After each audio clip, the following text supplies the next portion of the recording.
ಇದು vending machine dispensing machine. ಅದು DC motor ಮತ್ತು ESP32 ಕನೆಕ್ಟ್ ಆಗಿರುತ್ತೆ. ಅಲ್ಲಿ ಸ್ಪೈರಲ್ ಇದೆ ಮಧ್ಯದಲ್ಲಿ. ಅದರಲ್ಲಿ ಇದು ಕಾಂಪೊನೆಂಟ್ಸ್ ಇಡ್ತೀವಿ, ಟ್ಯಾಬ್ಲೆಟ್ಸು ಅಥವಾ ನಮಗೇನು ಬೇಕೋ ಅದು.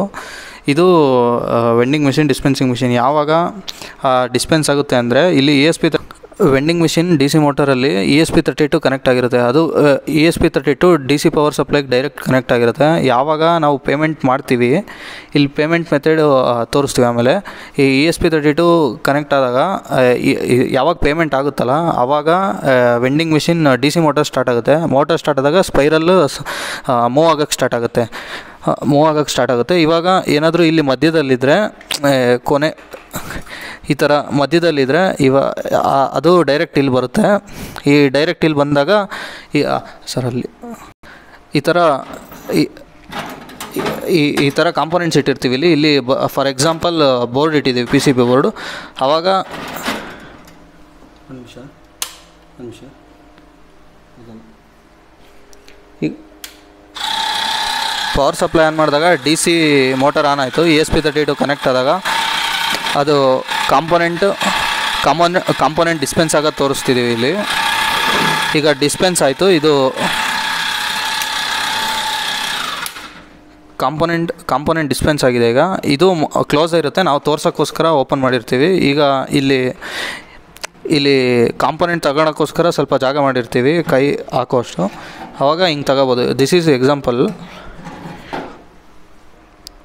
This is ESP32 board. This is connected to MOSFET based motor driver to the DC motor for dispensing the this is the spiral, this is the dispensing material for and this is a LCD for displaying the internet connection or anything in display ಕೆಳಗೆ buzzer ಇದೆ. ಅದು dispense ಆದಾಗ ನಾವು ಇನ್ನೂ program ಮಾಡಬೇಕು. Buzzer ಇದೆ. Payment ಆದಾದಮೇಲೆ long buzzer ಆಗುತ್ತೆ dispense ಆಗಿದೆ ಅಂತ. ಆವಾಗ ಕಲೆಕ್ಟ್ ಮಾಡ್ಕೋಬೋದು. This is LED. ಪೇಮೆಂಟ್ ಆದಮೇಲೆ ಒಂದು ಬ್ಲೂ ಕಲರ್ ಲೈಟ್ ಆನ್ ಆಗಿ ಆಫ್ ಆಗುತ್ತೆ. ಆವಾಗ this is the power supply LED. Power supply on ಆದಾಗ ರೆಡ್ ಕಲರ್ ಇರುತ್ತೆ. ದಿಸ್ ಈಸ್ ಸ್ಮಾಲ್ LED ಇರುತ್ತಲ್ಲ, ಇದು ಪೇಮೆಂಟ್ ಆದಮೇಲೆ ಬ್ಲೂ ಕಲರ್ ಲೈಟ್ ಆನ್ ಆಗಿ ಆಫ್ ಆಗುತ್ತೆ. ಓಕೆ, ಈಗ ESP32ಗೆ ಪೇಮೆಂಟ್ ಆಗಿರೋದು ಸ್ಟೇಟಸ್ ಹೆಂಗೆ ಗೊತ್ತಾಗುತ್ತೆ ಅಂದರೆ ESP32 ಗೂಗಲ್ ಫೈರ್ಬೇಸ್ಗೆ ಕನೆಕ್ಟ್ ಆಗಿರುತ್ತೆ.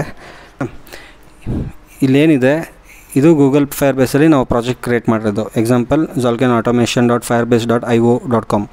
ಓಕೆನಾ, ಇದು ನಮ್ಮದು ಪೇಮೆಂಟ್ ಸ್ಟೇಟಸ್ಗಳು. ಈ ಪೇಮೆಂಟ್ ಸ್ಟೇಟಸ್ ಹೆಂಗೆ ಗೊತ್ತಾಗುತ್ತೆ ಅಂದರೆ ನಾವು ಯಾವಾಗ ರೇಸರ್ ಪೇಗೆ ಪೇಮೆಂಟ್ ಮಾಡ್ತೀವಿ, ರೇಸರ್ ಪೇಗೆ ಪೇಮೆಂಟ್ ಮಾಡಿದಾಗ ನಮಗೆ ಪ್ರತಿ ಸಲಿನೂ ಒಂದು ಪೇಮೆಂಟ್ ID ಕ್ರಿಯೇಟ್ ಆಗಿಬಿಟ್ಟು ಅದರೊಳಗೆ ಎಷ್ಟು ನಾವು ಪೇ ಮಾಡಿದ್ದೀವಿ ಅಮೌಂಟು, ಮತ್ತು ನಾವು ಯಾವ ಮೆಥಡ್ ಯೂಸ್ ಮಾಡಿದ್ದೀವಿ, UPI ಮೆಥಡು, ಮತ್ತು ಪೇಮೆಂಟ್ ಸ್ಟೇಟಸ್ ಕ್ಯಾಪ್ಚರ್ಡ್ ಆಗಿದ್ದರೆ ಕ್ಯಾಪ್ಚರ್ಡ್ ಅಂತ. ಆಮೇಲೆ ನಮ್ಮದು UPI ID, ನಾವು ಯು ಪಿ ಐ ಮಾಡಿರ್ತೀವಲ್ವ, ನಮ್ಮದು ಅಕೌಂಟಿಂದು UPI IDನೂ ತೋರಿಸುತ್ತೆ. ಓಕೆನಾ, ಇಷ್ಟು ಡೀಟೇಲ್ಸು ನಮಗೆ ರೇಸರ್ ಪೇಯಿಂದ ಗೂಗಲ್ ಫೈರ್ಬೇಸಿಗೆ ಡೇಟಾ ಬರುತ್ತೆ. ಓಕೆನಾ, ಬಟ್ ನಮಗೆ ಬೇಕಾಗಿರೋದು ಎಷ್ಟು ಅಮೌಂಟ್ ಮಾಡಿದ್ದೀವಿ ಮತ್ತು ಕ್ಯಾಪ್ಚರ್ ಆಗಿರೋದು ಸಕ್ಸಸ್ ಆಗಿದೆಯಾ ಇಲ್ವೋ, ಇವೆರಡೇ ಸ್ಟೇಟಸ್ ಬೇಕಾಗಿರೋದು.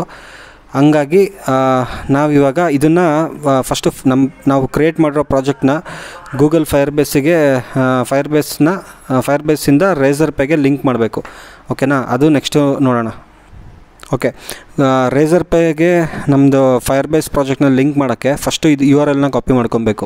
ಇದು ನಮ್ಮದು ಪ್ರಾಜೆಕ್ಟ್ ಅಕೌಂಟು. ಇದನ್ನು URL ಕಾಪಿ ಮಾಡ್ಕೊಳ್ಳಿ. ಫಸ್ಟು ಕಾಪಿ ಮಾಡ್ಕೊಂಡು ನಿಮ್ಮದು ರೇಸರ್ ಪೇ ಪೇಮೆಂಟ್ ಗೇಟ್ವೇಗೆ ಹೋಗಬೇಕು.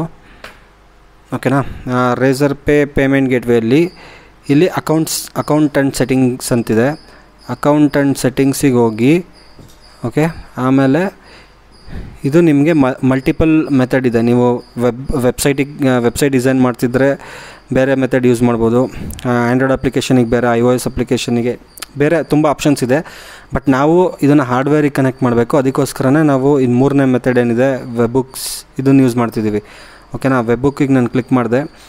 ಆಮೇಲೆ ವೆಬ್ಬುಕ್ಕಲ್ಲಿ ಈ ಆ್ಯಡ್ ನ್ಯೂ ವೆಬ್ಬುಕ್ ಅಂತೇನಿದೆ ಇದಕ್ಕೆ ಕ್ಲಿಕ್ ಮಾಡಿಬಿಟ್ಟು ನಾವು ನಮ್ಮದು ಪ್ರಾಜೆಕ್ಟ್ URL. ನಾವು ಇದನ್ನು ಯಾವ ವೆಬ್ಸೈಟಿಗೆ ಬೇಕಾದ್ರೂ ನಾವು ಡೇಟಾ ತೊಗೊಬೋದು. ನಾನೀಗ ಗೂಗಲ್ ಫೈರ್ಬೇಸ್ದು ನಮ್ಮದು URLನ ಕನೆಕ್ಟ್ ಮಾಡಿದೆ.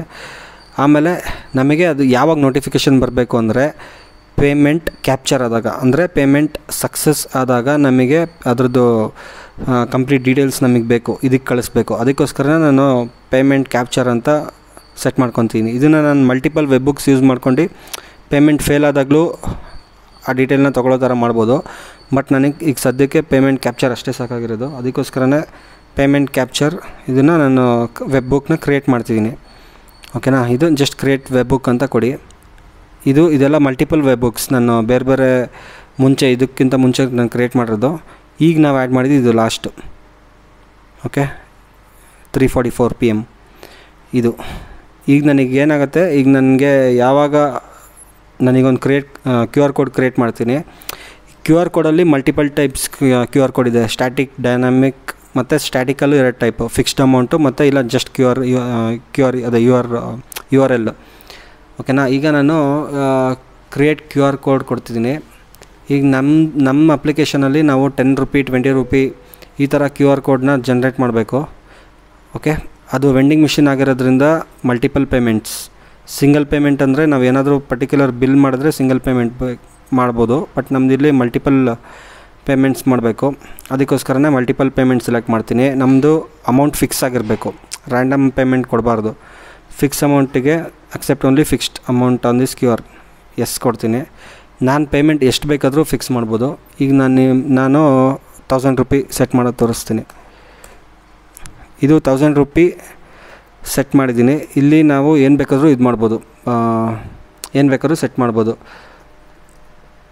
ಡಿಸ್ಕ್ರಿಪ್ಷನ್ ಮೆಡಿಸಿನ್ ಅಂತ ಸೆಟ್ ಮಾಡ್ತೀನಿ.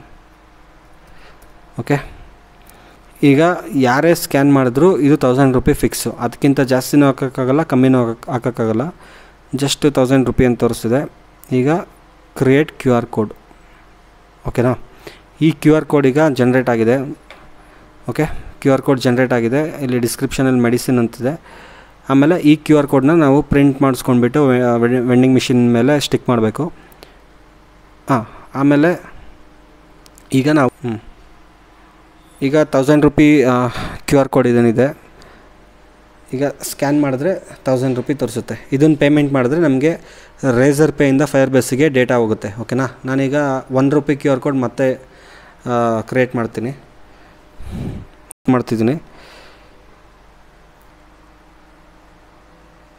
ಈಗ 1 ರೂಪಿ QR ಕೋಡ್ ಕ್ರಿಯೇಟ್ ಮಾಡೋಕ್ಕೆ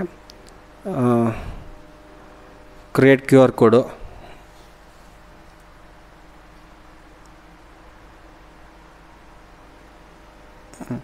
QR ಕೋಡು ಮಲ್ಟಿಪಲ್ ಪೇಮೆಂಟ್ಸು. ಆಮೇಲೆ accept only fixed amount on this QR code. Okay, ಅದಕ್ಕೆ ಎಷ್ಟು ಕೊಡ್ತಿದ್ದೀನಿ. ಇದು 1 ರೂಪಿ QR ಕೋಡ್ ಕ್ರಿಯೇಟ್ ಮಾಡೋಕ್ಕೆ 1 ರೂಪಿ. ಇಲ್ಲಿ ಡಿಸ್ಕ್ರಿಪ್ಷನ್ ನಾನು XYZ ಅಂತ ಬರ್ತೀನಿ. XYZ create QR code. Okay, ಈಗ QR ಕೋಡ್ ಕ್ರಿಯೇಟ್ ಆಯಿತು. ಇನ್ ಕೇಸ್ ನಾನು ಅದನ್ನು 1 ರೂಪಿ QR ಕೋಡು ಈಗ ನಾನು ಪೇಮೆಂಟ್ ಮಾಡ್ತೀನಿ. 1 ರೂಪಿ ಸ್ಕ್ಯಾನ್ ಆಗಿದೆ.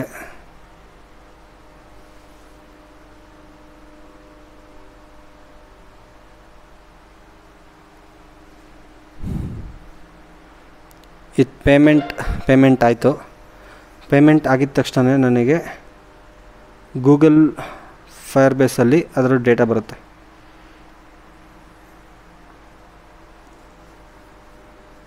ಓಕೆ,